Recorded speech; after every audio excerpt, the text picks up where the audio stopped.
because it is the superior way to live your life. Think about that. The way of life that you're terrified of, the way of life that you demonize, the way of life that you tell yourself is oppressive. 1 billion people in the world choose to follow it. But you want to point to the Taliban as the only example of life under the Sharia. People are voluntarily living under the Sharia all over the world, self-enforced. You don't have to look at Afghanistan to see them. They're everywhere, and they're hard to miss. They're the people who are not walking around in public half naked. They're the people who are not getting drunk, who are not getting high. They're the people who do their jobs conscientiously.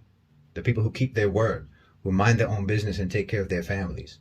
They're the kind of people who actually are today what you like to imagine your forefathers were like before the liberal moral relativism ran amok in your societies.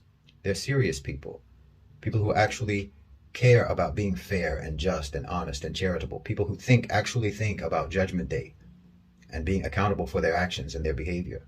They're people who live by a level of self-discipline that you would think is impossible. So you can't miss them. If you want to see people living under Sharia, we're everywhere. And us being everywhere makes the world that much more sane, that much more ethical, that much more principled, that much more moral. Wherever there are people living under the Sharia by their own choice, it does nothing but make that a better place to live, a safer place to live, a more decent place to live. And if that scares you, if you're scared of a community of people because they are living morally, living decently, living principled lives, well, only a real villain would be scared of that. Only a villain would be disturbed by that. That would disturb an immoral person. So when you point at the Taliban, it just tells me what you don't want to see all around you, what you don't want to acknowledge as the actual Islam lived everywhere in the world. And because you've already named the Taliban as villains, you want to say that they represent Islam exclusively, the correct Islam, instead of the 1 billion Muslims in the world who are more moral and more disciplined and more decent than you. No, the Taliban represents a government that's trying to rule over the war-torn rubble of their country with horribly limited resources and continued international hostility and interference. That's what the Taliban is. That's what you see when you look at them.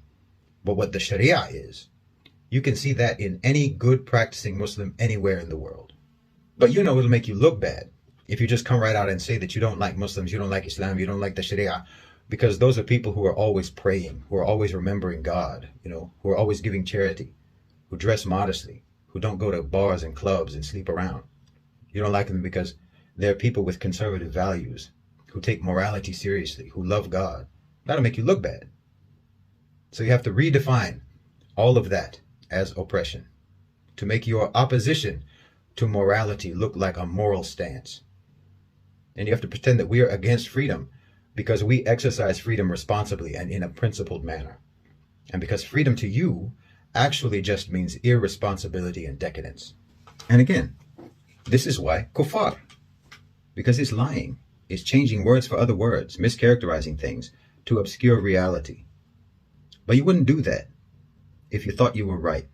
You wouldn't have to be dishonest if you thought you were right. You wouldn't have to use deceitful language to make immoral things sound moral if you didn't know on some level that you're wrong. Shaitan taught you this because that's how he pitches it to you. He makes the evil seem good because human beings want to be good and they don't want to be evil in their heart of hearts. So Shaitan, redefines immorality as morality, and then you run with it. But you're wrong. And that's really why Muslims make you so uncomfortable. And why you have to talk about the Taliban and all that. To convince yourself that Shaitan's propaganda is true. So you can rationalize your disobedience to God as a good thing. Rationalize the moral decay of your societies as a virtuous thing. It's a breathtaking level of dishonesty. And it's going to let you down. It is letting you down. And it is by far the most oppressive way to live your life. Because ultimately, immorality and irresponsibility and selfishness are truly tyrannical and damaging. And the moral discipline that Muslims live by, the Sharia, is liberating and empowering. So you have to call what we follow oppressive just to keep yourself from facing the oppression that you're actually under.